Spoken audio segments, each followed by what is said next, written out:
श्री गुरुदेव दत्त, श्री स्वामी समर्थ. मित्रांनो, जवळचाच घात केला आहे. परक्याकडून काय अपेक्षा ठेवायची? दुनिया कशी का असेना, आपण मनाने इतके चांगलं राहायचं की तुमचा विश्वासघात करणारा आयुष्यभर तुमच्याजवळ येण्यासाठी रडला पाहिजे. होय मित्रांनो, तुम्ही कधी विचार केला आहे का की आपली जी जवळची व्यक्ती असते, आपल्या आयुष्यातील सर्वात मोठी चूक कोणती? ती म्हणजे ज्या गोष्टी गुपित ठेवायला हव्या त्या आपण जग जाहीर करत राहतो आणि स्वतःचा नुकसान करून घेतो. त्यामुळे समाजामध्ये वावरताना थोडी सावधगिरी बाळगायला हवी. मित्रांनो, तुम्हाला माहीत आहे का, काही गोष्टी हे आपल्या जवळच्या माणसाने देखील सांगायचे नसतात. त्यामध्ये आपलं आणि इतराचा सुद्धा भला असतं. त्या कोणत्या गोष्टी आहेत, आज आपण जाणून घेणार आहोत. ते आज जाणून घ्यायचे असतील तर हा संदेश तुम्ही शेवटपर्यंत नक्की बघा आणि चॅनलवरती नवीन असाल तर चॅनलला सबस्क्राईब करा. मित्रांनो, लोकांना एक विचित्र सवय असते. ते तुमचे यश मोजतात पण तुमच्या संघर्षाची किंमत समजून घेत नाहीत आणि म्हणूनच पगार किंवा संपत्तीची माहिती उघड करणे म्हणजे स्वतःवर संकट ओढून घेणे. पगार, आपली संपत्ती सांगितल्यावर तुमची तुलना सुरू होते. लोक तुमची इतराशी तुलना करू लागतात. यामध्ये तुम्हाला इज्जत द्यायची की नाही ते ठरवतात. तुमचा पगार माहीत झाल्यावर लोकांच्या मनामध्ये तुमच्याविषयी मत्सर निर्माण होतो. तुमच्याबद्दल लोकांना आकस वाटू लागते आणि न कळतच तुमच्या विरुद्ध बोललं जातं. होय मित्रांनो, तसेच तुमचा पगार किंवा संपत्ती किती आहे हे माहीत झालं की लोकांच्या अपेक्षासुद्धा वाढतात. कुटुंबातील किंवा ऑफिसमधील लोक तुम्हाला कायम जास्त कमावणारा समजतात आणि तुमच्यावर आर्थिक ओझं टाकतात. आणि देणारे काय होतं, असं संपत्तीचे प्रदर्शन हे शांततेचे शत्रू असते, हे म्हणणं लक्षात ठेवा. खरी श्रीमंती लोकांची संपत्ती त्याच्या शांततेत लपलेली असते. सोशल मीडियावर किंवा समाजात प्रदर्शन करणे हे चुकीचे. जर सहमत असाल तर होय असे टाईप करा आणि हा संदेश तुम्ही शेवटपर्यंत ऐका. मित्रांनो, दुःख वाटल्याने हलकं होतं हे खरं आहे, पण प्रत्येक माणूस त्याच सहानुभूतीने आपलं दुःख ऐकून घेत नाही. कधी कधी काही लोक आपलं दुःख ही करमणूक म्हणून ऐकून घेत असतात. इतकेच नाही तर आपलं दुःख प्रत्येकाला सांगितल्यावर या काही संभाव्य धोके निर्माण होऊ शकतात. ते कोणते? काही लोक तुमच्या वेदनावर सहानुभूती दाखवण्याऐवजी त्याचा उपहास करतील. दुःख सांगितल्यावर काही लोक तुम्हाला मानसिकदृष्ट्या कमकुवत समजतील आणि त्याचा गैरफायदा घेतील. आपण सतत दुःख सांगितल्याने आजूबाजूचे लोक तुमच्यापासून दूर जातात, कारण कोणीही सतत त्रासदायक गोष्टी ऐकू इच्छित नाही. त्यामुळे सतत आपल्या गोष्टी, तुम्ही दुःखाच्या गोष्टी इतरांना सांगत बसू नका. दुःख हे झाडाच्या मुळासारखं असतं. ते मूळ आत खोलवर वाढतं आणि वर फुलून लागतं. म्हणजे शांततेत सहन केलं तर दुःख आपल्याला कमी होईल आणि आपल्याला त्राससुद्धा कमी होईल. होय मित्रांनो, आपलं दुःख तुम्ही कोणालाही सांगू नका. सांगायचे असेल तर भगवंताजवळ सांगा, कारण तिथे तुम्हाला हसणारे कोणीही नाही. सहमत असाल तर देव माझ्या पाठीशी असे टाईप करा आणि हा संदेश आपल्या प्रियजनांना शेअर करा. मित्रांनो, आपले ध्येय लोकांना सांगून प्रेरणा मिळत नाही, उलट अडथळे वाढतात. कारण प्रत्येकाला तुमचं स्वप्न समजलंच असं नाही. काहीजण त्याला तोडण्याचे काम देखील करत असतात.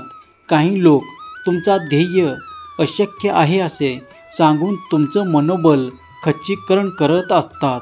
तसेच तुमचे ध्येय समजल्यावर काही लोकांच्या मनात ईर्ष्या वाढते. मग जे तुमचे अगदी जवळचेच असतात तेच तुमच्या यशाच्या वाटेत अडथळे निर्माण करतात.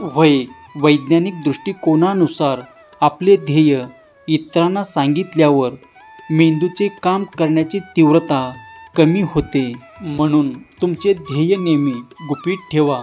स्वप्न वरडून सांगू नये, ते शांतपणे पूर्ण करावी लागतात आणि तुम्ही पाहिलेले सर्व स्वप्न सत्यात उतरतील. फक्त तुम्ही प्रामाणिकपणे प्रयत्न करत राहा.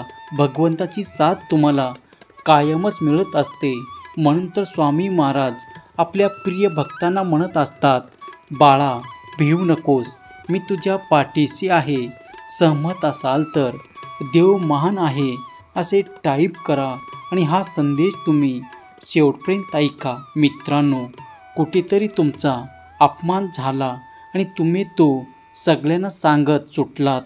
मग लक्षात ठेवा, जग तुमच्या जखमावर मीठ चोळायला तयारच आहे. त्यामुळे झालेला अपमान सतत लोकांना सांगितल्याने जे तुमचा अपमान ऐकून घेतात त्यातील काही जण तुमच्या दुर्लभतेचा गैरफायदा घेतात. समजा तुम्हाला एक पीडित म्हणून पाहायला लागतात. अपमानाचा बदला घ्यायचे असेल तर मोठे यश मिळवा. यश मिळवा. तुमचा अपमान तुम्ही लोकांमध्ये मिरवू नका. तुमची इज्जत तिथेच जात आहे. तुमच्या स्वतःच्या कमीपणा तुम्ही करून घेत आहात. होय मित्रांनो, आपण इतरांना केलेली मदत कोणालाही सांगू नका, कारण त्यातून अहंकार वाढतो, संबंध बिघडतात आणि खरी पुण्यही नष्ट होते. तुम्ही कोणाला काहीतरी मदत केली आणि लगेच सगळ्यांना सांगत फिरतात तर त्यास मदत म्हणता येणार नाही. तो सौदा बनतो. मदतीची जाहिरात केल्याने ज्याला मदत केलं तोही आपल्यापासून दूर जातो, कारण त्याला अपमानित वाटू शकतं. लोकांना असं वाटू लागेल की तुम्ही मदत करून त्याचं रूम सांगायला लागलात. मदत अशी करावी की दुसऱ्याचा आत्मसन्मान टिकून राहायला हवा.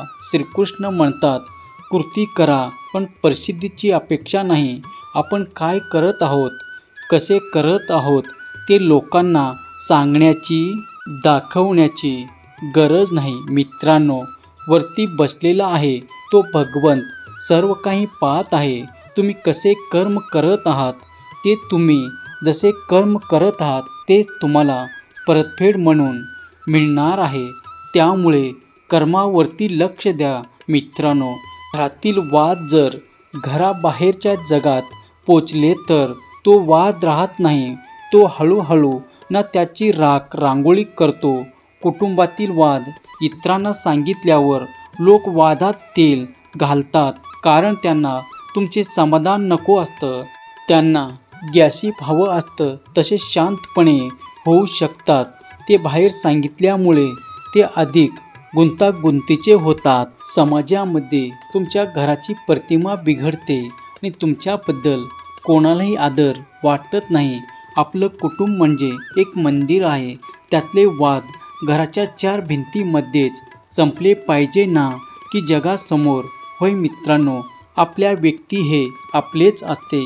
आज जरी वाद झाले, भांडण झाले तरीही ती आपली असते. एखाद्या व्यक्तीने तुमच्यावर विश्वास ठेवून काहीतरी गुपित सांगितलं असेल तर ते गुपित ठेवण्याची जबाबदारी तुमचीच आहे. जर ते गुपित तुम्ही उघडे केले तर त्या व्यक्तीचे तुमच्यावर विश्वास राहणार नाही. तसेच इतराचे गुपित उघडे केल्याने काही धोके उद्भवू शकतात. जसे की एकदा का तुम्ही कोणाचे गुपित फोडले की पुन्हा कोणीही तुमच्याशी मन मोकळेपणे बोलणार नाही आणि आपले सिक्रेट तुम्हाला कोणी सांगणार नाही. तुमच्या जवळचे ते कायमचे दूर जातील. अशा बेजबाबदार वागणुकीमुळे लोक तुम्हाला गोशिप करणार समजतात आणि तुमच्या गोष्टीपासून दूर ठेवतात. होय मित्रांनो, तुम्ही या गोष्टी जर जपल्या तर तुमचं आयुष्य संयमी, शांत आणि मजबूत होईल. पण जर त्या अवघड केल्या तर तुमची सर्वात मोठी दुर्बल त्याचा शस्त्र दुसऱ्याच्या हातात दिल्यासारखे होईल. मित्रांनो, सकारात्मक राहा, पॉझिटिव्ह राहा, भगवंताचे नामस्मरण करत राहा, चांगले कर्म करत राहा. तुम्ही प्रामाणिक असाल तर भगवंत तुमच्या पाठीशी कायमच राहणार आहे. कोणतेही दुःख असो, त्याला तुम्ही दूर करा. झटकारा आणि लोकांकडून अपेक्षा करणे सोडून द्या आणि भगवंताचे नामस्मरण तुम्ही करत राहा. आजचा संदेश तुम्हाला आवडला असेल तर व्हिडिओला लाईक करून चॅनलला सबस्क्राईब करा आणि बाजूची घंटी देखील दाबा. मित्रांनो, तुमचा एक लाईक किंवा तुमच्या एका शेअरने हे मला अजून प्रेरणादायी व्हिडिओ बनवण्यासाठी प्रोत्साहित करत असता. आनंदी राहा, सुखी राहा, मजेत राहा. श्री स्वामी समर्थ. जय जय स्वामी समर्थ. धन्यवाद.